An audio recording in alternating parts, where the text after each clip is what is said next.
Welcome to Business Talk podcast. I am your host Deepak. I am delighted to welcome Professor Luca Flabbi, Professor and Director of Undergraduate Studies at the University of North Carolina, Chapel Hill, as our distinguished guest on today's episode of the podcast. Dr. Luca is a labor economist with a research focus on gender inequality, household and labor market dynamics, and the use of search models to analyze economic behavior.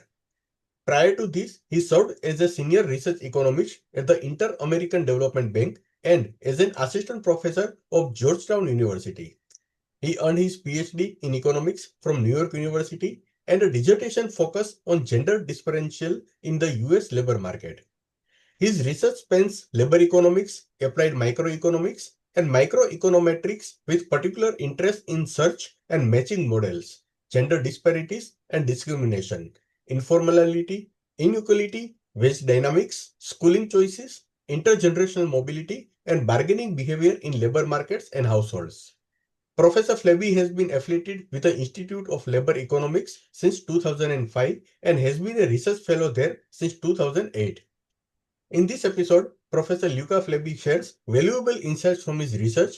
Do female executives make a difference? The impact of female leadership on gender gaps and firm performance. So without further delay, let's welcome Professor Luca Flabbi to the podcast. Professor Flabbi, thank you for being with us today and kindly accepting our invitation. Thank you. Thank you. I'm a great fan of podcasts, so I'm very happy to contribute to one. Thank you. Professor, what inspired you to explore the relationship between female leadership, gender wage gaps, and firm performance? Was there a specific gap in the literature or a real world trend that sparked your interest? So I've been interested in gender gaps in the labor market for a very long time. So as you mentioned, my PhD dissertation that is now more than 20 years old was about these issues. But even before that, my, if you want, honor thesis undergrad was already on gender gaps. And this literature has evolved. There was a period where women were arriving. I mean, there was a period where there was explicit discrimination in labor contracts, and a period that was not too far ago. Then there was a period where we saw, some convergence in labor supply between men and women, some convergence in wages, and then this convergence sort of stopped. The differential that we have now, both on average wages and labor market participation, at least in high-income countries, has been sort of stable for almost 20 years. So then the issue is why, and the why, in particular for high-income economies, has a lot to do with careers and with differences at the top, at the level of leadership. So at entrance in the labor market, conditioning on preference, occupational choices, the differential is not very big. Where the differential really starts to appear is as the career progresses. And as we will see also, we'll discuss on this paper, the difference in even the representation of women at the top of the firm is really, really stark. And it is even more impressive because now women pre-labor market have more human capital than men. Right? They acquire more education, both at the undergraduate level and at the graduate level. So this was a very, very striking point, and is an interest of mine and interest of the literature in general. In addition, what is interesting is that there is another literature that has developed that showed that leadership of the firm makes a difference for performance for a lot of indicators. So then the two issues together become even more important, because if women are good in being in this leadership position, and then we have so few of them, then everybody is losing. Not only women, but everybody else, because we have this labor that is heavily misallocated. And then you were asking, there was a gap in the literature. Definitely when we started this project, the few papers that could do some specification that were looking at variation of male and female leaders within the firm, they were not finding much effect. And that was very surprising. And so that was another additional motivation, if you want, is a little bit of a gap in the literature that with this data and with this paper we were trying to address. And we will enter in this detail, I guess, a little bit later on in our discussion. And I can show where the differences are coming from between previous literature and what we do. Professor, your paper builds on the idea of statistical discrimination. Could you briefly explain this concept and how it relates to female executives' ability to interpret productivity signals? Yes, so the way we are building this paper and some other work that I've done in this area, I mean, we were starting with empirical evidence, with some new novel empirical results that we will discuss in a second.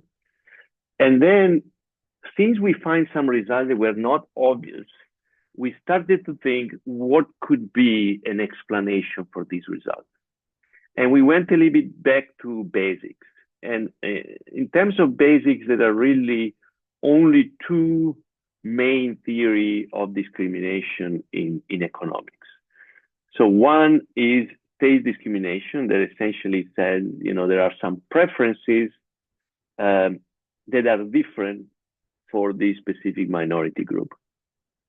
And the second one is the statistical discrimination, which is a theory that doesn't assume any explicit prejudice against the minority group, but still use the minority group and the assigning of worker to minority or majority group as a way to reduce the what is called the asymmetric information over productivity.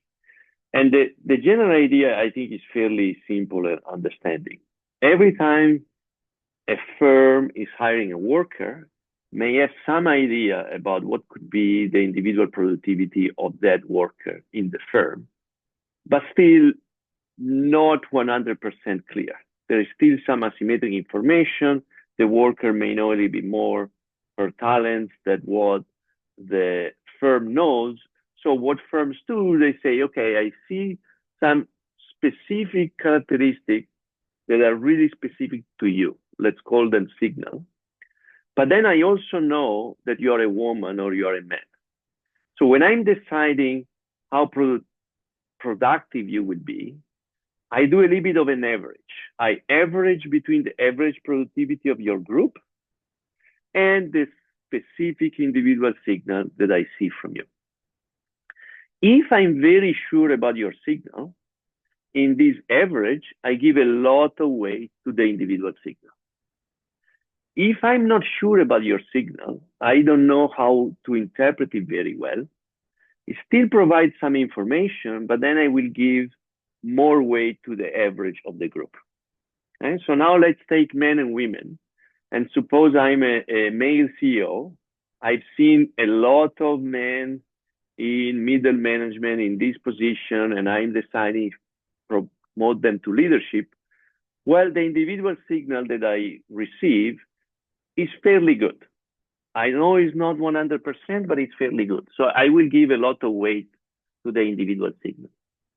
For the women, maybe I've not seen many of the women in this position, or maybe I'm just not good in reading this signal because I'm a man. And so I give a little bit less weight on that signal. So now suppose that men and women are exactly equally productive at the mean. What's happening? That all women, they will get wages and job assignment and productivity closer to the mean of the group. There will be less dispersion. They will be closer to the productivity of the group, even though the signal is very, very good. Right? So what we see is that the women that are really good, the women at the top, which are the women that will go to female leadership, are always pushed toward the mean, but the men are not. So the women that are very good are discriminated against. By the same token, for the same mechanism, the women that have weak signals, that are not very good, they will also push at the mean, toward the mean. So they will be, in a sense, positively discriminated. Okay, so these different predictions at the, if you want, the tail of the distribution is what counts for all the results that we are going to get. I mean, it would be very easy to explain if I can draw some graph and stuff, but we are in a podcast, so I cannot do that. So I hope I was clear enough, but if you need additional clarification, please let me know. Sure. You address the endogeneity of executive gender using form fixed effect and regional trends as instruments. Can you walk us through your identification strategy and how you strengthen your causal claims? Good. So that's the general discussion that probably we have to introduce here that may explain why there were these gaps in the literature. Because let's start from the obvious thing. Let's look at firms that are female-led and firms that are men-led. And then we can look at the outcome of these firms, at the wage distribution of these firms, and look at the differences. Okay? And one can say, okay, look, female CEOs are great because the firms that they lead are more productive. So actually, if you were doing this very naive, unconditional difference, you will not find that at all. Okay? Because what happens is that, of course, the assignment of CEO to firms is not a random assignment.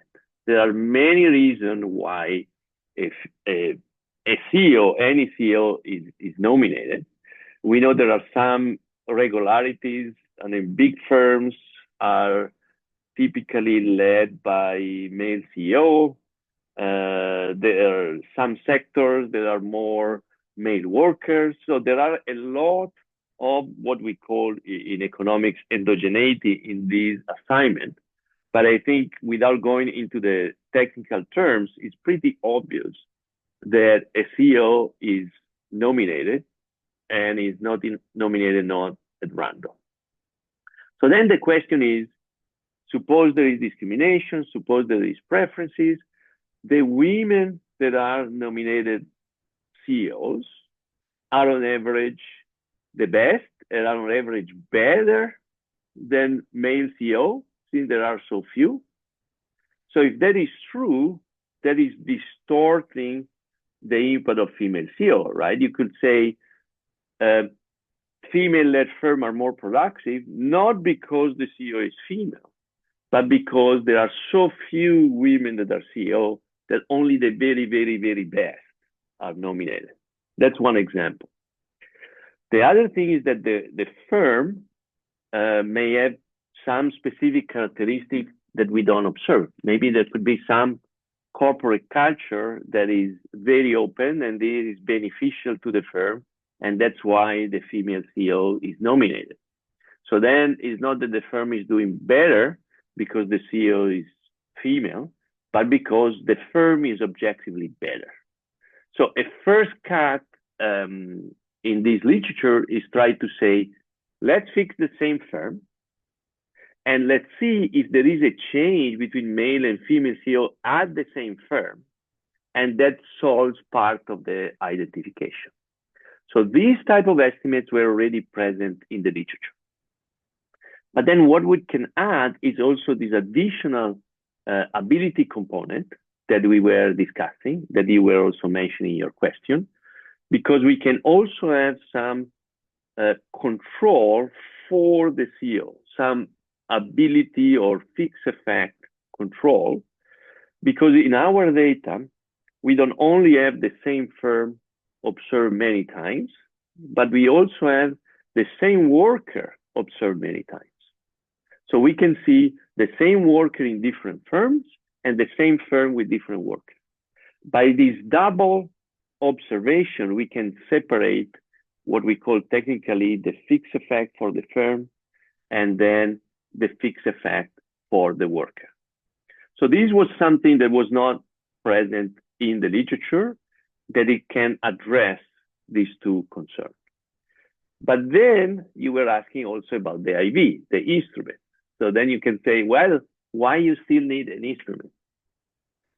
Well, you may need an instrument because something in the firm may change over time, and that something may also be the something that may lead to the nomination of the female CEO. For example, suppose a firm is doing really bad, everybody is desperate, they say, okay, fine, let's give a chance to these very, very good female executives that we had, but they didn't want to take a risk in nominating because she's a woman. Now that things are going really bad, let's take the risk. If that is happening, then these two fixed effect control that I'm using are not really enough. So that's why we add an IV in addition to all of this stuff. And essentially is an IV that is looking at the characteristic of the firm at the very, a long time enough before we do our regression, sort of to fix the proportion of executives that they had a long time ago. And then we add to that the trend for the industry, not for the firm. Try to neutralize this firm fixed effect change over time that could happen. And the results that we are going to see, we are going to discuss, are taking into account all of these different issues. So sorry, it's a little bit of a technical discussion, but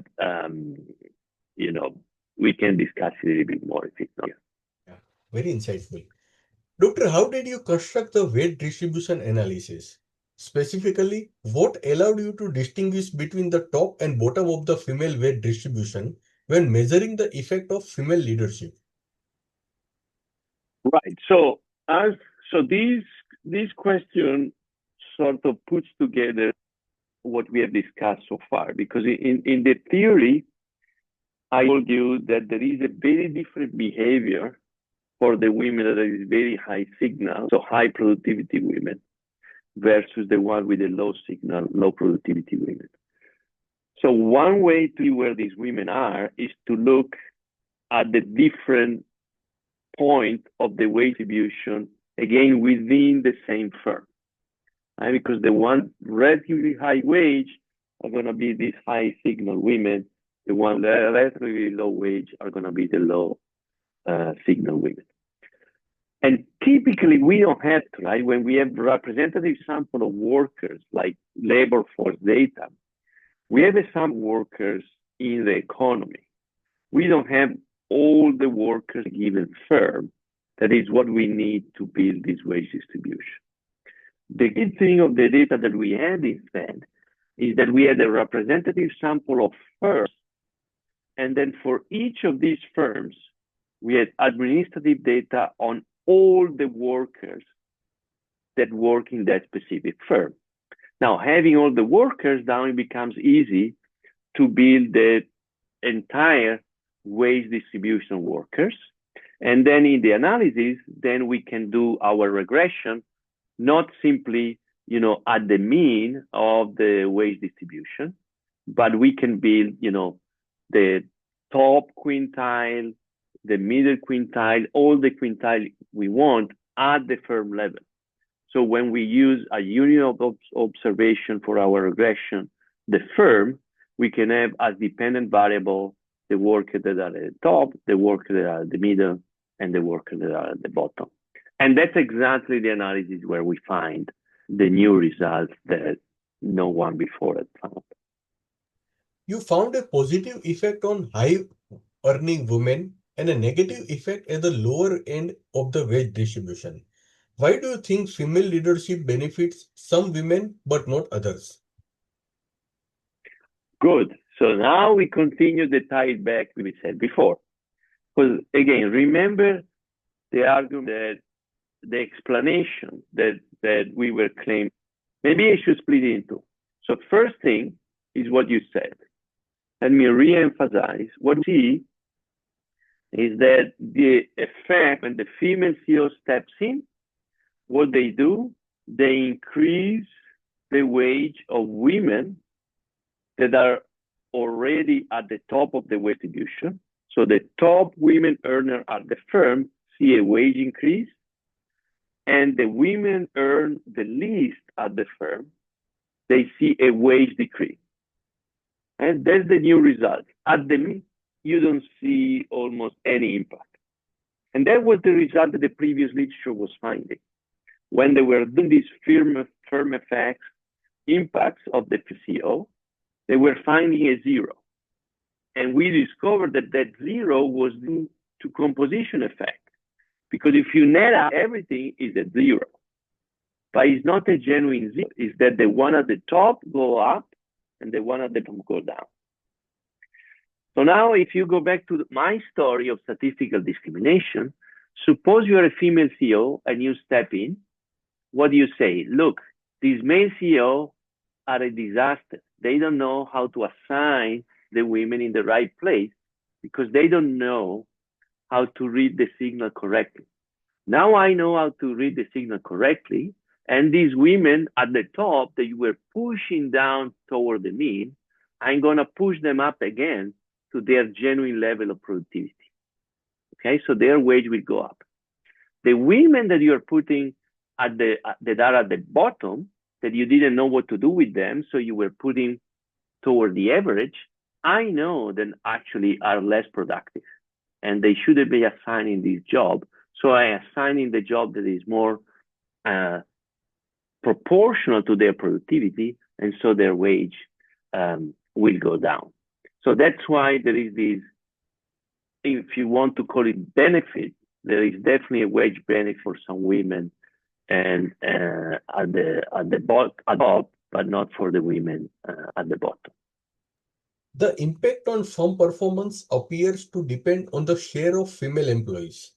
What mechanism might explain why firms with more women see stronger performance improvements under female leadership? Good. So here is the second empirical result. So this first empirical result was on the wage distribution that we just discussed.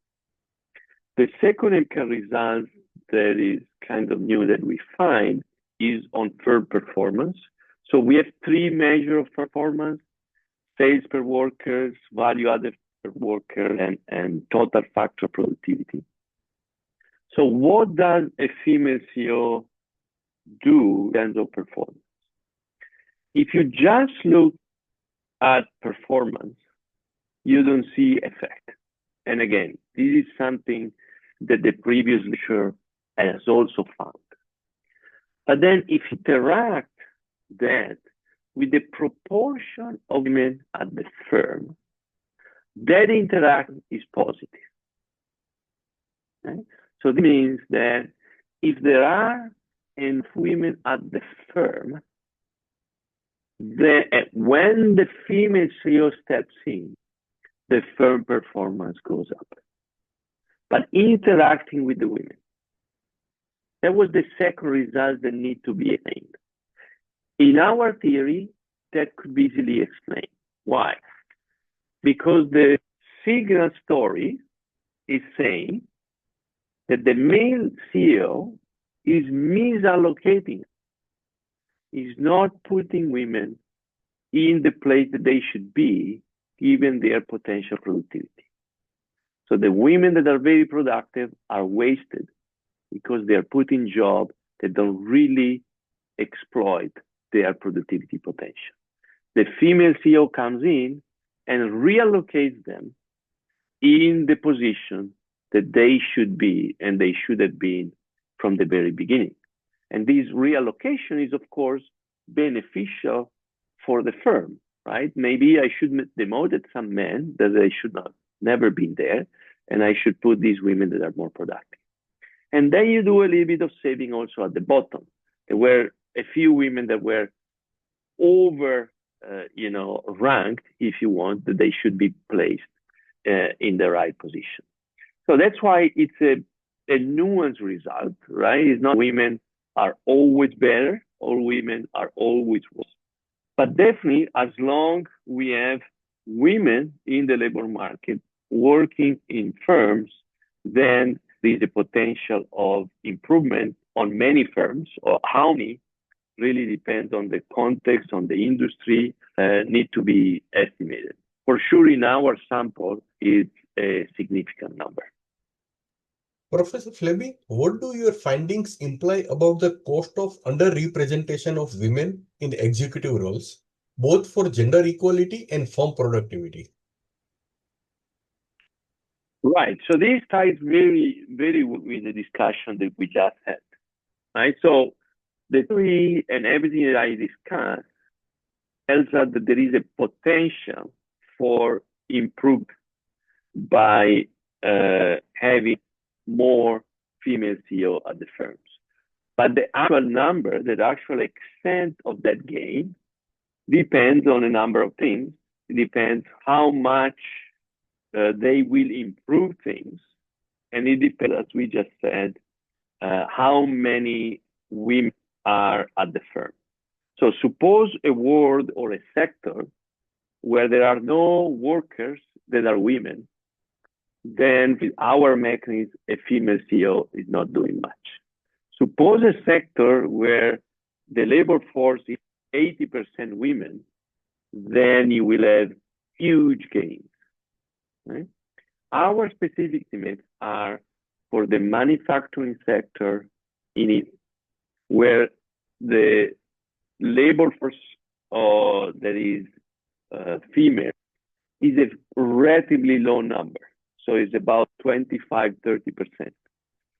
So our results of the gain, I think it should be interpreted as quite of a lower bound for the general economy.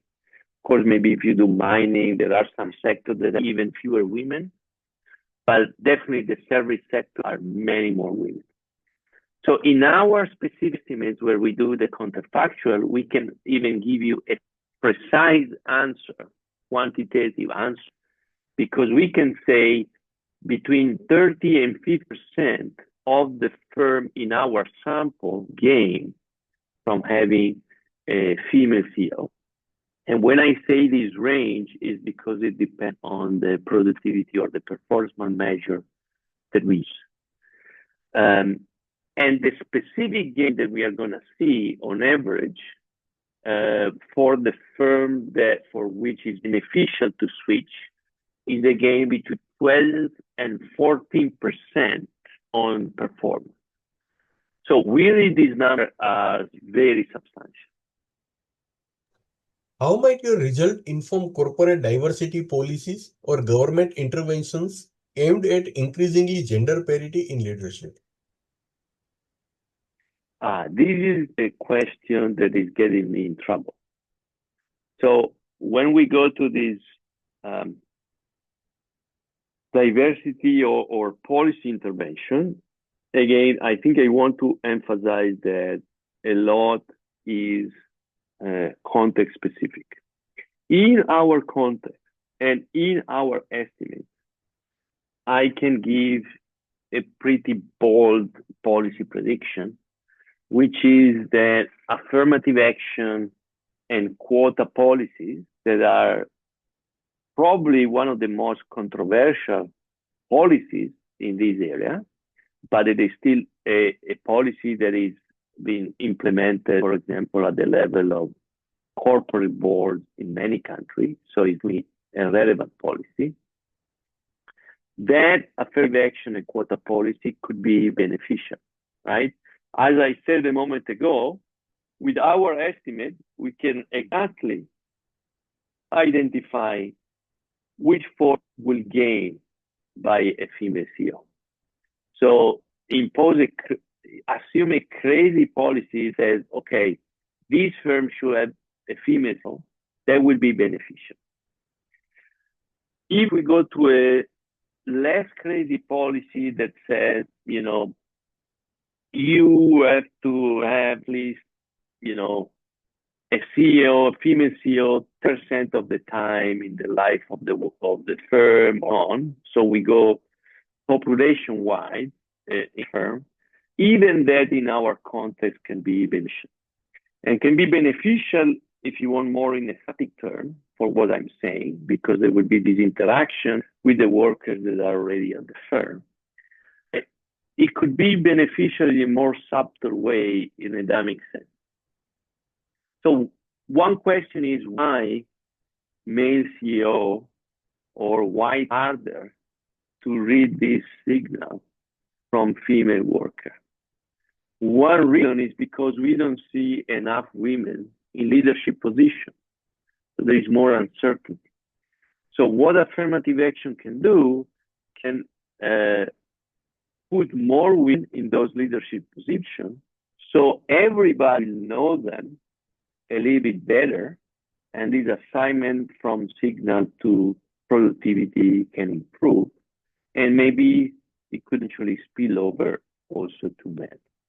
I should say these results that are more dynamic results are more speculative. We cannot say that from our model because it's essentially static.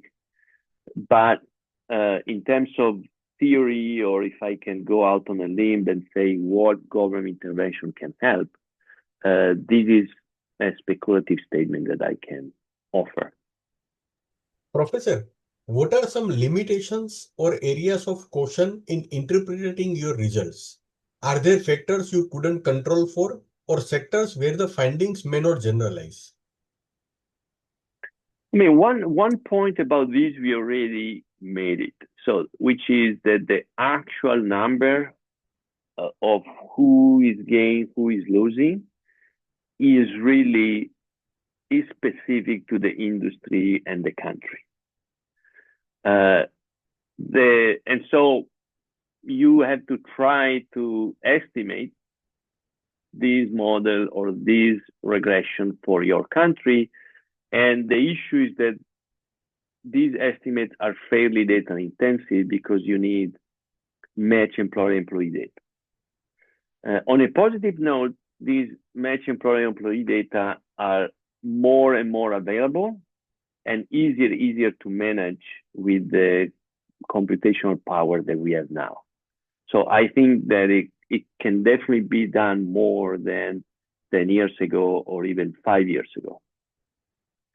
The second is, is this theory that we are proposing as a more general application?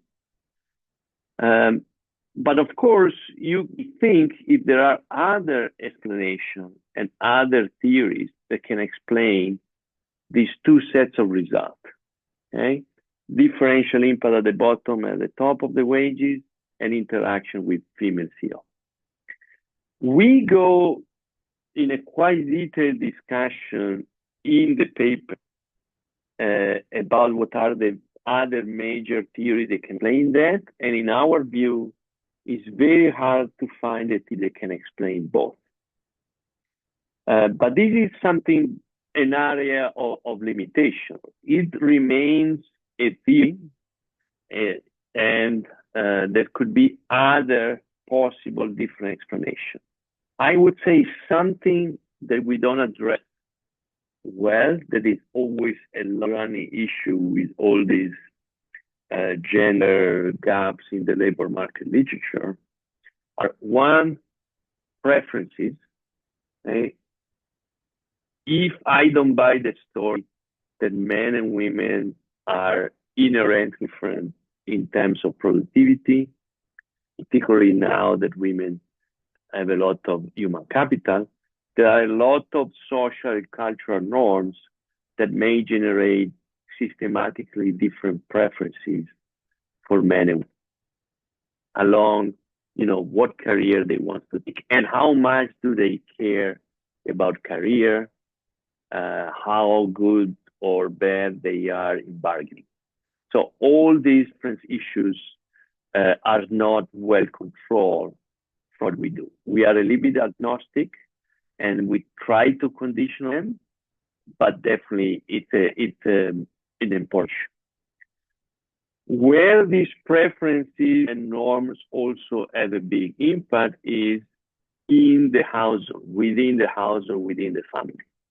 We know that in particular when fertility is involved, where kids are around, there is a lot of asymmetry in the household production that men and women do, even if they both working and even if they are both doing area. So that is spilling over in the labor market. And there's a lot of interaction between the two, and we cannot control well this interaction in the work that we do here. So this be two of the main limitations. Our strategy is really to go for controlling it more than explicitly taking them into account and modeling them, allowing them to have an impact in our policy experiment. Professor, my last question. Looking ahead, what are the next steps in this research agenda?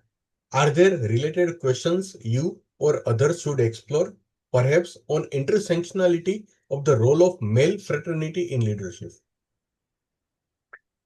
Oh, yes, there is a lot of next steps in this research agenda. So I will just mention a few things, but this answer is going to be even more incomplete than the other. So staying a little bit closer to the approach and the model that we have in this pair.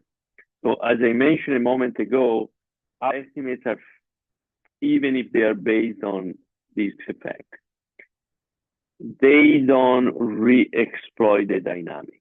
So what we don't see is how careers these workers are progressing at the firm.